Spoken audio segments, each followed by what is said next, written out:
When Queen Camilla leaned in to speak to Princess Charlotte, she didn't realize Catherine was watching, and what happened next changed everything.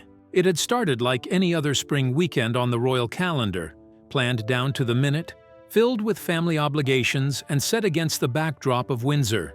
But something about this particular gathering didn't sit well with Princess Catherine.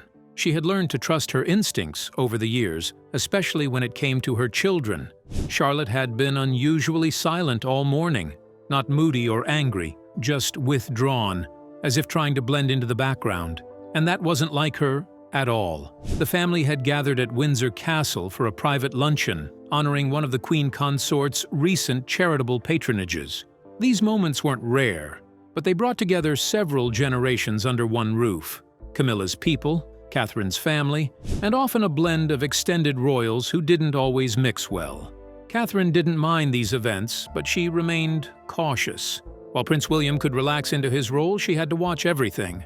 That afternoon, Charlotte had been asked to sit with the younger group of royal cousins in one of the side salons. It was a formal enough setting, but casual by royal standards. The children were expected to behave, make polite conversation, and enjoy their afternoon tea, while the adults mingled in the main hall. Catherine had helped Charlotte into her seat, kissed her forehead, and left the room with a last glance. Nothing seemed off, at least not yet. But something changed later. About 45 minutes into the gathering, Catherine was in conversation with a senior courtier when she saw Charlotte walk past one of the open doors across the corridor. The little girl wasn't crying, but her face had turned pale, her mouth tightly pressed into a line. She looked hurt, not in the scraped knee sense, but emotionally bruised. Catherine excused herself mid-sentence and followed. She found Charlotte alone at the far end of the hallway near one of the service doors. Her hands were clasped in front of her, and she was staring at the floor. "What happened?" Catherine asked gently. Charlotte hesitated. "Nothing, Mummy." But Catherine had crouched to her eye level now. "Sweetheart, I know when something's wrong." Charlotte's voice came out quietly. "Granny Camilla said I was showing off. She told me not to speak unless I was spoken to." Catherine blinked. "When did she say that?" "When I told Louis the answer to a question," Charlotte said. "We were just playing a guessing game, but she got annoyed." Catherine didn't reply right away. She pulled Charlotte into a hug and held her there, steady and calm on the outside, but everything inside her had shifted. She had always tried to maintain peace with Camilla, even when their relationship felt like a forced dance. Camilla had her own views on hierarchy and behavior, and while she often masked them with a smile, her tone sometimes gave her away. Still, Catherine had assumed that those jabs and snubs would never extend to her children, but she was wrong. Later that day, Catherine sat beside Charlotte during the family walk through the gardens. Camilla was ahead, walking beside Charles, chatting as if the morning had unfolded without tension. Catherine watched her carefully now. It wasn't just the remark. It was the fact that Charlotte had felt the need to hide. After the garden tour, the families regrouped inside. Catherine kept a subtle eye on everything.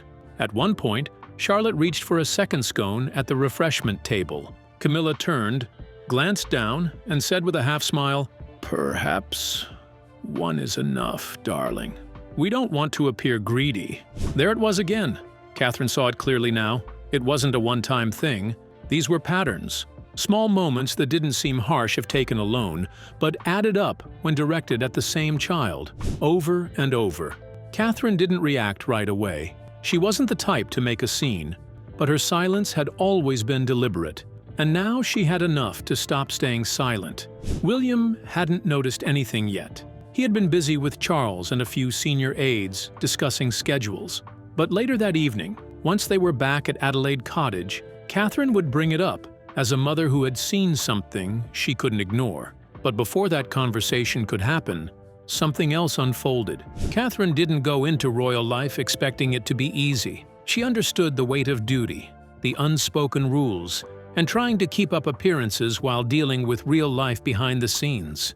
But what she never accepted, what she would never accept, was anyone making her children feel small, especially not someone inside the family. The moment came just after tea had been cleared. The adults moved into one of the sitting rooms off the main gallery. It was an old habit, carried over from the Queen's time. The children were allowed in for a while before being taken upstairs by their nannies. Charlotte had walked in with George and Louis, her expression neutral. She sat beside the fireplace, flipping through a book she'd picked off the shelf. That's when Camilla entered the room, carrying her glass of water, laughing softly with one of her longtime aides. Her mood seemed light. She spotted the children, gave a brief smile, then turned toward the adults. But within a few minutes, the laughter faded. George and Louis had wandered toward their grandfather, standing by Charles's side, while Charlotte remained on the armchair. A few moments later, Charlotte asked Camilla politely, "May I play the piano for a bit?" Camilla glanced over her shoulder. "The piano?" "Yes," Charlotte said, just quietly. Camilla took a sip from her glass, then looked directly at her. "Darling, that's not necessary. Let the grown-ups enjoy some peace. Why don't you sit still like a proper young lady?" It wasn't loud or cruel, but it was pointed. The words cut in a way that adults often underestimate. The tone was sharp. It made Charlotte's cheeks flush. She quietly closed her book and folded her hands. Catherine heard it. She had been standing nearby speaking with Lady Lansdowne. Her eyes darted to Charlotte, then to Camilla. She didn't say anything yet, but her stare held longer than usual, and Camilla noticed. Their eyes met for a brief second before Camilla looked away. The room moved on. Conversations restarted, but the energy shifted. Back at Adelaide Cottage that evening, Catherine tucked Charlotte into bed herself. The house was quieter now. William was finishing up a call with his private secretary, and George was already asleep. Catherine sat on the edge of Charlotte's bed and asked, "Did you feel upset today?" Charlotte looked unsure. "A little, but I'm okay." "You don't have to pretend," Catherine said gently. Charlotte nodded. "Granny Camilla doesn't like when I talk too much." There it was, honest, direct, and no confusion. Catherine kissed her forehead, stood up, and walked down the hall. When she passed the study, William looked up. "Is she all right?" he asked. "She's trying to be," Catherine replied. William leaned back in his chair. "What happened?" Catherine told him everything, not with anger, but with clarity. She repeated Charlotte's words. Then she described how she had seen Camilla's cold remarks, dismissiveness, and repeated efforts to silence or shrink Charlotte's presence. William listened and didn't interrupt, but when Catherine finished, his jaw was set. "This isn't something we let slide," she said. "I agree," he replied, "but we handle it carefully."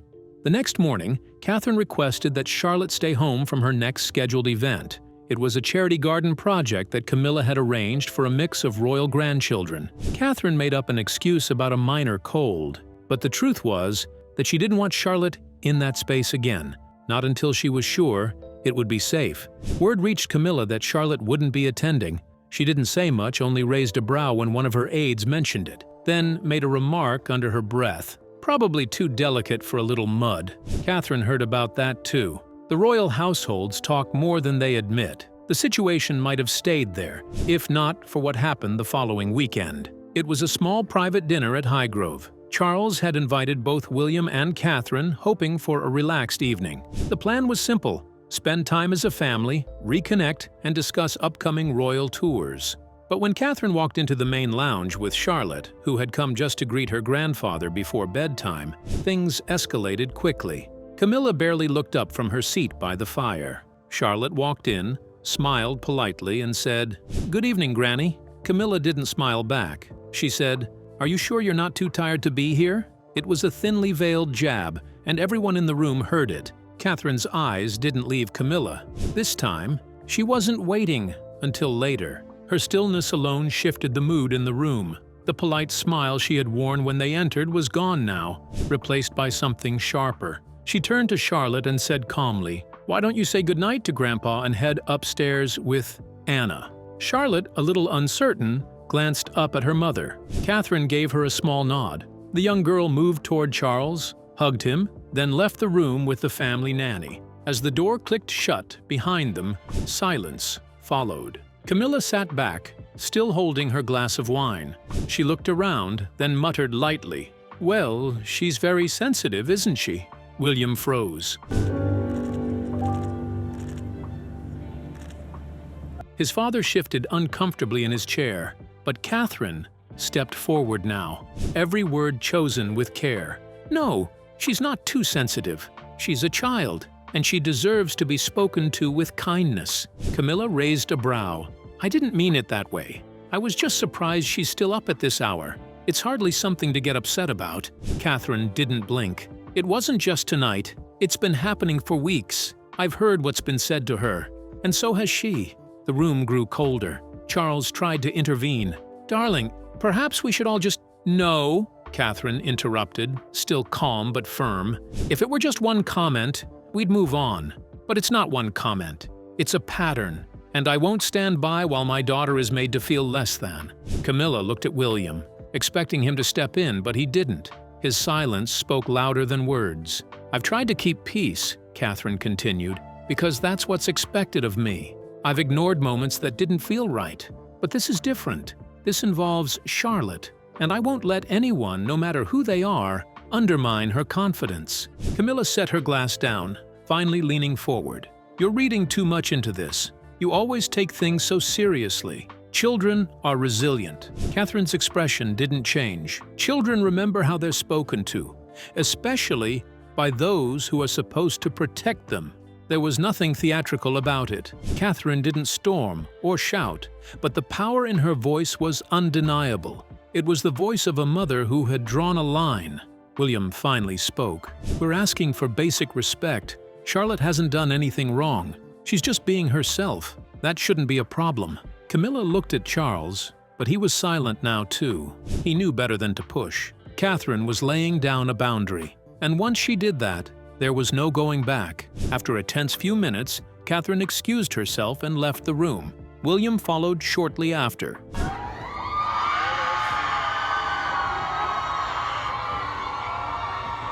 Upstairs, Catherine sat by Charlotte's bedside again. This time, she didn't ask if something was wrong.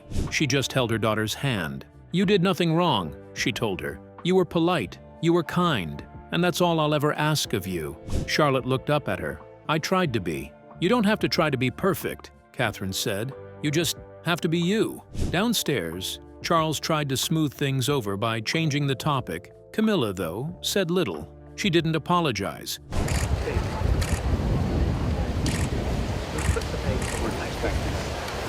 But she didn't defend herself again either. Later that night, back at Adelaide Cottage, Catherine and William talked in their room. Catherine was still steady, but the day had worn her down. She doesn't need to like me, she said, but she will treat Charlotte with respect. That's non-negotiable. She will, William said, because we're not letting this continue. The days that followed were polite, but different. The next event was Charlotte's school recital, held at Lambrook, and Catherine made the decision to only invite immediate family. Camilla was not included. The palace phrased it as a scheduling conflict, but insiders knew what it meant. In the press, nothing changed. Smiling photographs were released as usual, showing unity and grace. But inside the palace walls, a shift had happened. Camilla remained present at major events, but she kept her distance from Charlotte. There were no more offhand remarks, no more looks, at least not within Catherine's earshot. But Catherine had drawn a boundary.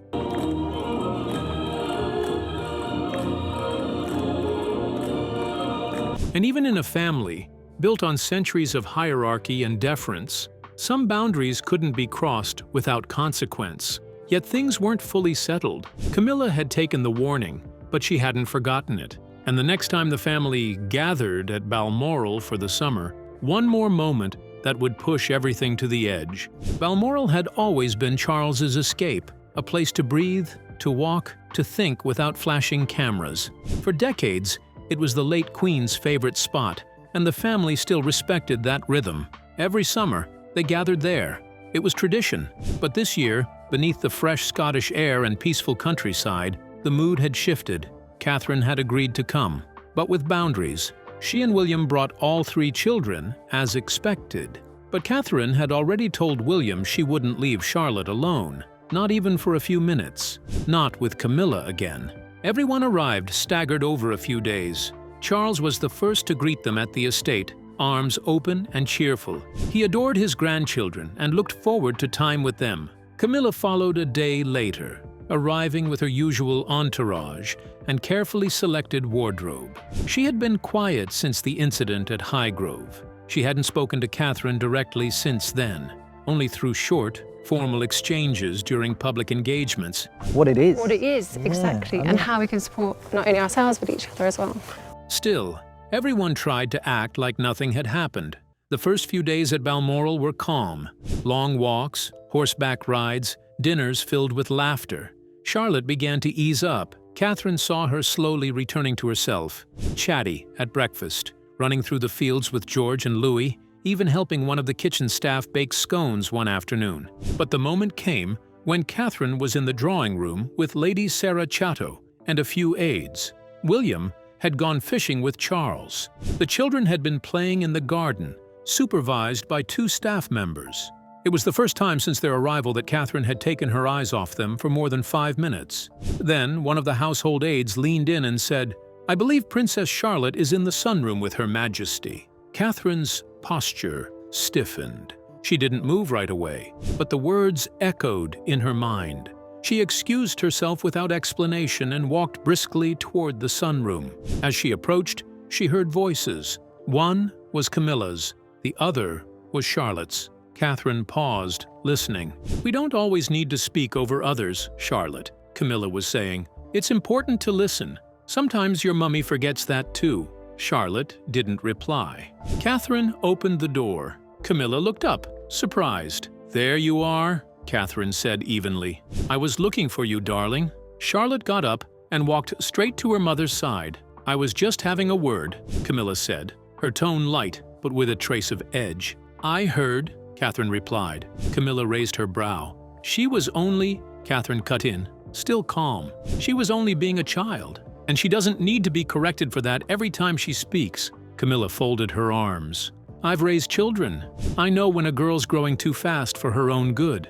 She's growing up just fine," Catherine said firmly, "and she'll do so without being made to feel like a problem." There was no shouting, just clarity, the kind that left no room for argument. "I'd like a bit more kindness around her," Catherine added. "That shouldn't be too much to ask." Camilla didn't speak. Her silence was calculated. But Catherine didn't care anymore. She had spent years protecting the institution. Now, her focus had shifted to something more important, protecting her daughter. After they left the room, Catherine knelt beside Charlotte in the hallway. "You did nothing wrong," she whispered. Charlotte nodded, but her eyes were watery. Catherine told her, "You never need to be afraid of speaking up." By the end of the week, the palace staff had noticed that Camilla kept her distance. At mealtimes, she sat farther away from the children. She didn't comment on their behavior, their clothes, or their tone.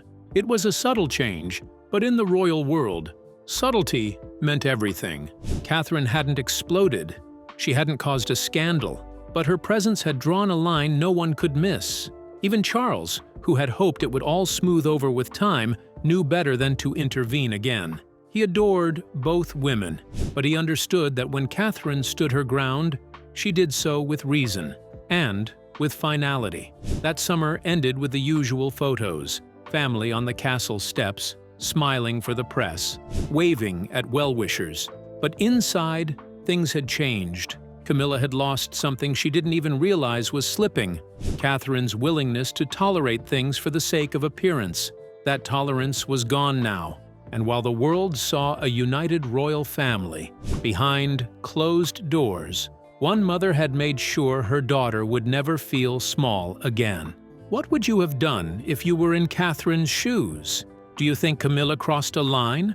Or was this just a clash of 2 different generations? Share your thoughts in the comment section below. Remember to like, share, and subscribe for more. Also, click the following video shown on your screen. You will enjoy it.